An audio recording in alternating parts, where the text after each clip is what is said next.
Test 4. You will hear a number of different recordings, and you'll have to answer questions on what you hear. There will be time for you to read the instructions and questions, and you'll have a chance to check your work. All the recordings will be played once only. The test is in 4 sections. At the end of the test, you will be given 10 minutes to transfer your answers to an answer sheet. Now turn to Section 1. Section 1. You will hear a conversation between a student looking for a host family and a housing advisor. First, you have some time to look at questions 1 to 5.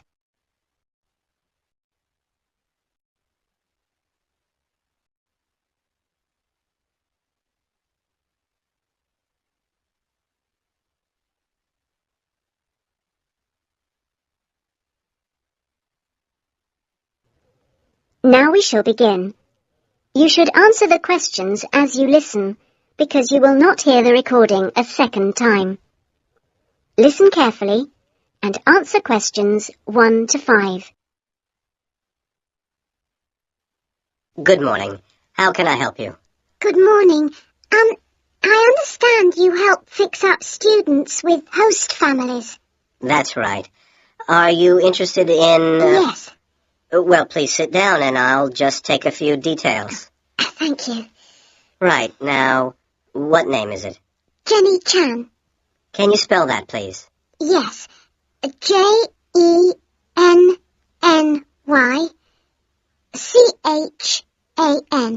Right. And what is your present address? Seaview Guest House, 14 Hill Road. Okay. And do you know the phone number there? Yes, I have it here. 2237676. But I'm only there after about 7 p.m. So when would be the best time to catch you? I suppose between 9 and,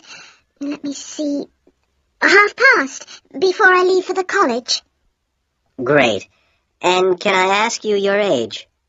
I've just had my 19th birthday. And how long would you want to stay with the host family? I'm planning on staying a year, but at the moment I'm definitely here for 4 months only. I have to get an extension to my permit. You're working on it? Mm. Fine. And what will be your occupation while you're in the UK? Studying English? And what would you say your level of English is? Good, I think. I'd like to say advanced, but my written work is below the level of my spoken, so I suppose it's intermediate. Certainly your spoken English is advanced. Anyway, which area do you think you would prefer? Well, I'm studying right in the center, but I'd really like to live in the northwest. That shouldn't be a great problem. We usually have lots of families up there. Before you hear the rest of the conversation, you have some time to look at questions 6 to 10.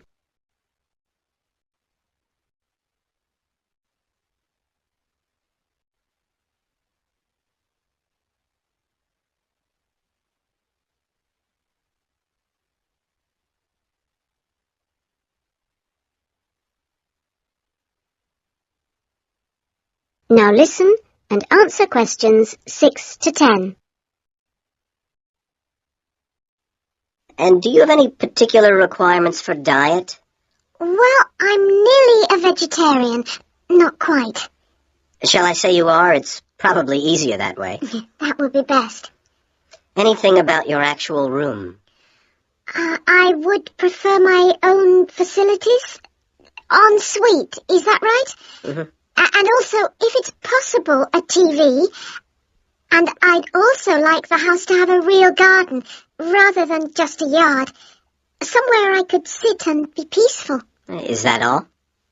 Well, I'm really serious about improving my English, so I'd prefer to be the only guest, if that's possible. No other guests. Yes, you get more practice that way. Anyway, obviously, all this is partly dependent on how much you're willing to pay. What did you have in mind? I was thinking in terms of about 60 to 80 pounds a week, but I'd go up to 100 if it was something special.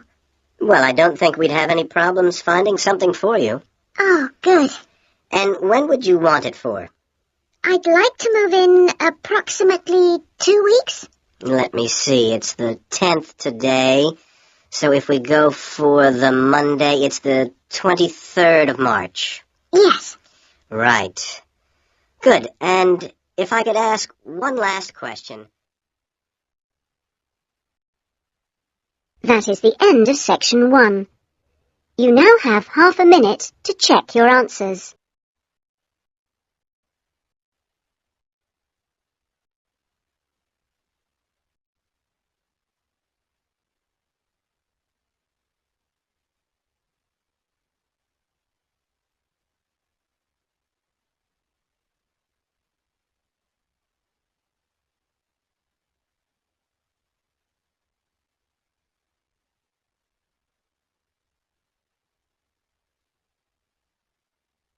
Now turn to section 2.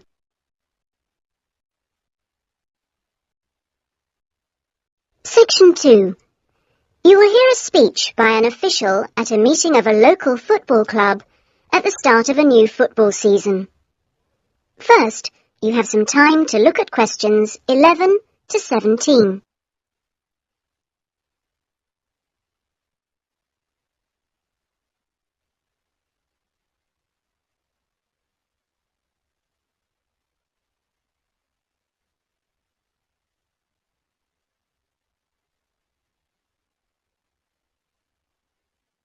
Now listen carefully and answer questions 11 to 17.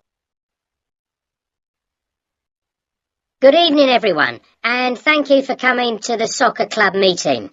It's good to see so many parents and children here tonight, and I know you're looking forward to a great football season. Now, I'd like to take a few minutes to tell you about some changes to the soccer club for the coming season. Now, this season, we'll be playing all our matches for both the junior and senior competitions at Kings Park, instead of Royal Park, which was used last season. Now, for meetings, we're going to use the clubhouse in Kings Park, and the next meeting will be held in the clubhouse on the 2nd of July. As usual, we hope to begin the season with a picnic next Saturday at the clubhouse. Please try and come to the picnic, as it's always good fun. At the last week of the season, we usually have a dinner and presentation of prizes to the players, and more information about this will be given to you later in the season. This season, we have more teams than ever.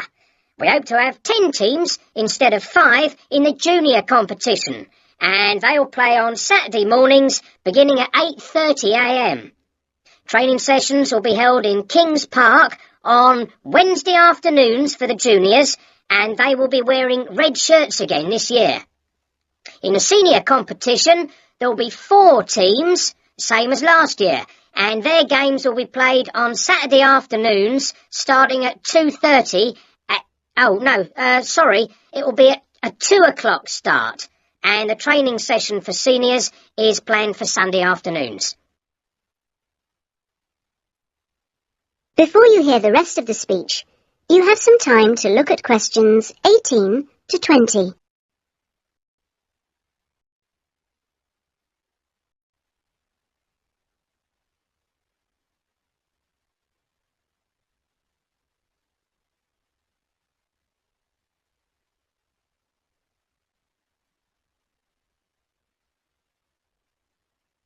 Now listen and answer questions 18 to 20. Now, I'd like to introduce you to the new committee for the soccer club for this season. Firstly, let me welcome Robert Young, the new president, who will manage the meetings for the next 2 years. Robert's son has been playing football with the club for over 5 years now, and many thanks to Robert for taking on the job of president. Next, we have Gina Costello. She's the treasurer, and she'll collect the fees from you for the season. Please try and give Gina your fees as early as possible in the season, as the club needs the money to buy some new equipment. Then there's David West, who's volunteered to be the club secretary, and one of the many jobs he'll have is to send out newsletters to you regularly. If you have any information that may be useful, please let David know so that it can be included in these newsletters. Also, I'd like to introduce you to Jason Dokic, who is the head coach. For all the new members here tonight, this is the 3rd year that Jason has been with us as head coach, and we're very lucky to have such an experienced coach and former player at our club. He will continue to supervise the teams at training sessions and on match days. Now, before we finish and have some refreshments, does anyone have any questions they'd like to ask the new committee? That is the end of section 2. You now have half a minute to check your answers.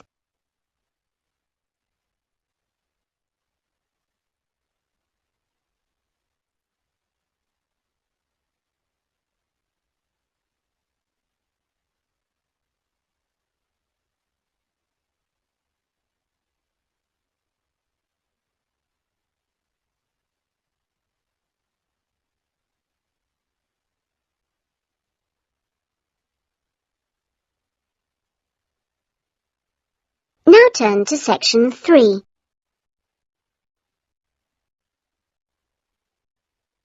Section 3. You will hear a tutor and 2 students discussing a business case study. First, you have some time to look at questions 21 to 24.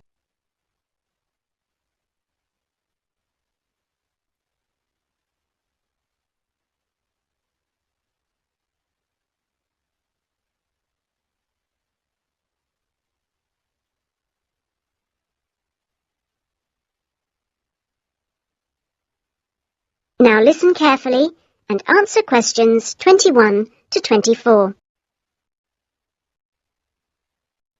Right, Jason and Karen. Now, I asked you to look at the case study for Box Telecom as part of your exam assessment. It's interesting because they're in the middle of problems at the moment, and I want you to track how they deal with them. Let's start with you, Karen. Having read through the case study, can you just summarise what the problems were that Box Telecom had to take on board?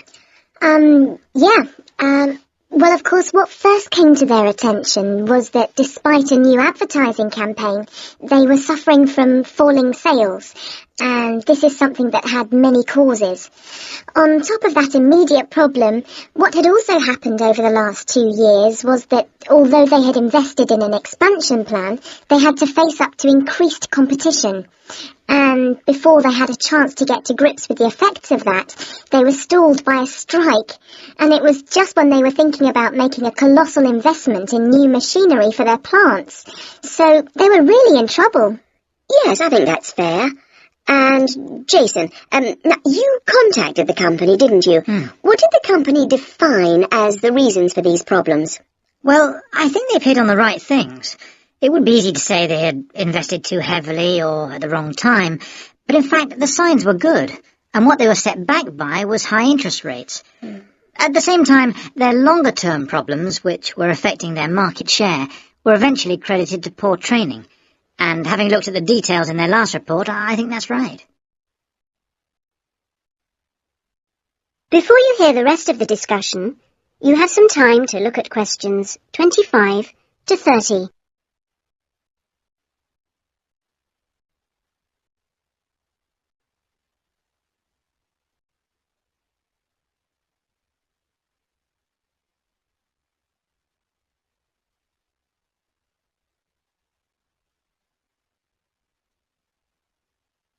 Now listen and answer questions 25 to 30.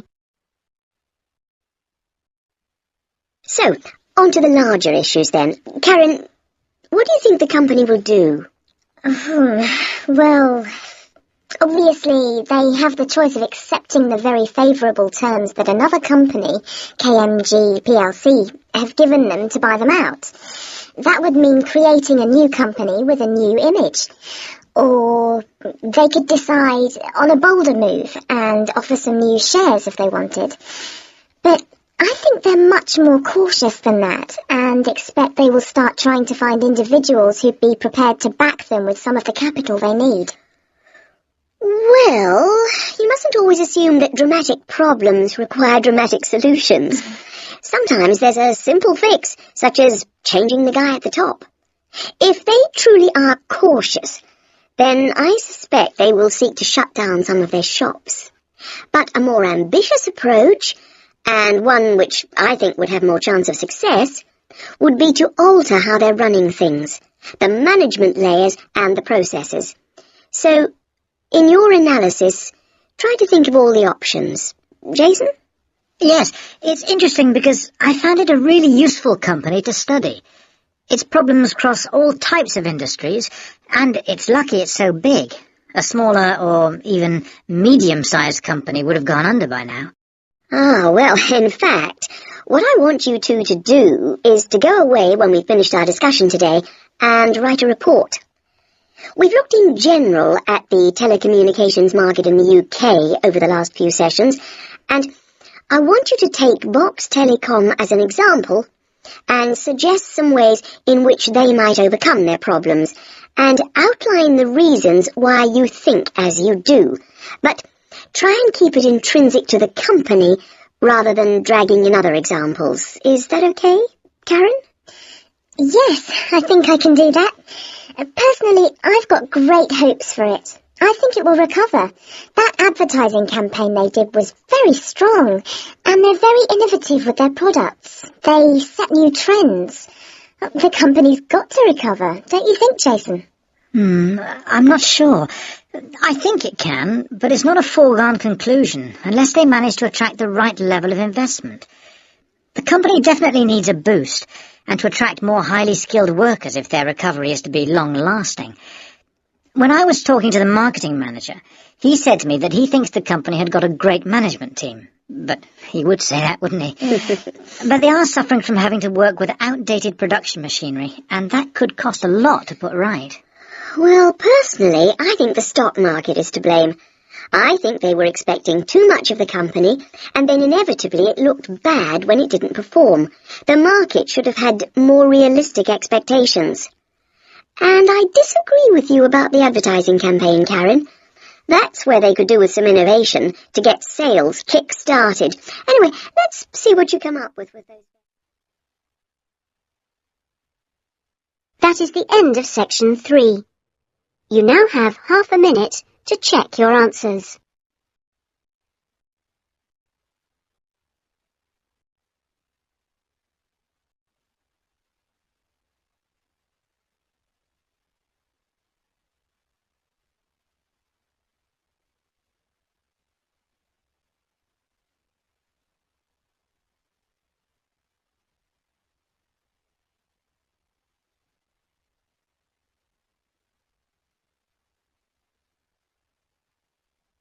Now turn to section 4.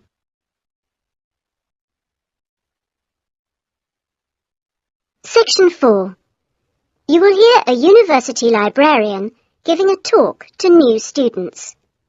First, you have some time to look at questions 31 to 40.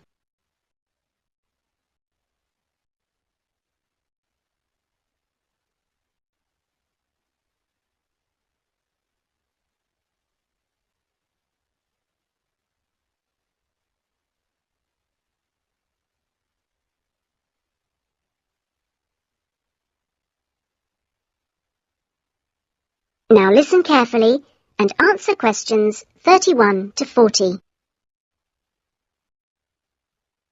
Okay, are you all settled? Well, first of all, welcome to Cardiff University. I'm here to explain what we can offer you.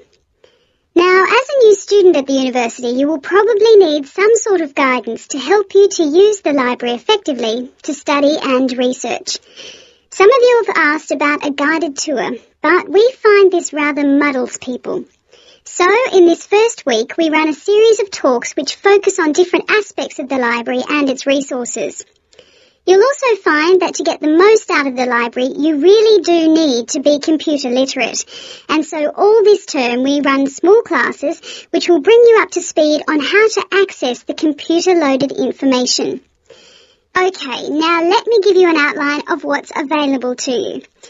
You'll find that the computers are increasingly used as a research tool.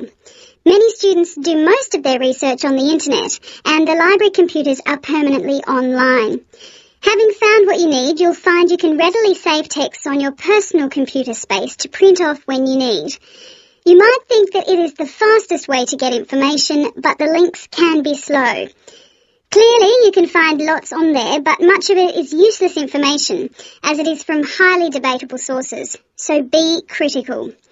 You'll also find that the library has loaded several CD-ROMs onto the computers from specialist reference sources, such as the MLA.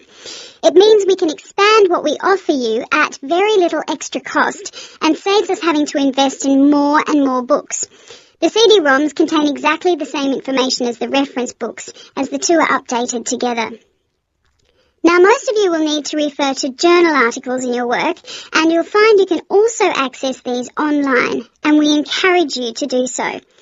Clearly, some of you will find the printed version more accessible as it sits on the shelves, but I'm afraid the intention is to phase these out eventually. However, you will still be able to print off a version of the text rather than photocopying the journal pages. So you must get used to working online.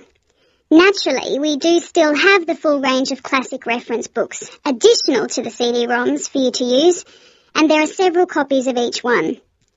This is because some of you may prefer to borrow a book rather than sit in the library. There is a restricted loan time on these, so that they are not missing from the shelves for too long.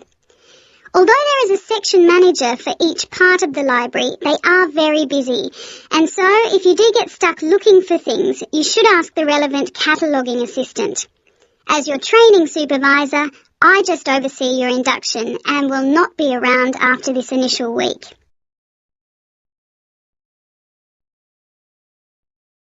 Some of you may be interested to know that the library is offering specialised training sessions on writing a dissertation. Obviously, this is not relevant to those of you who are undergraduates. It is just for postgraduates.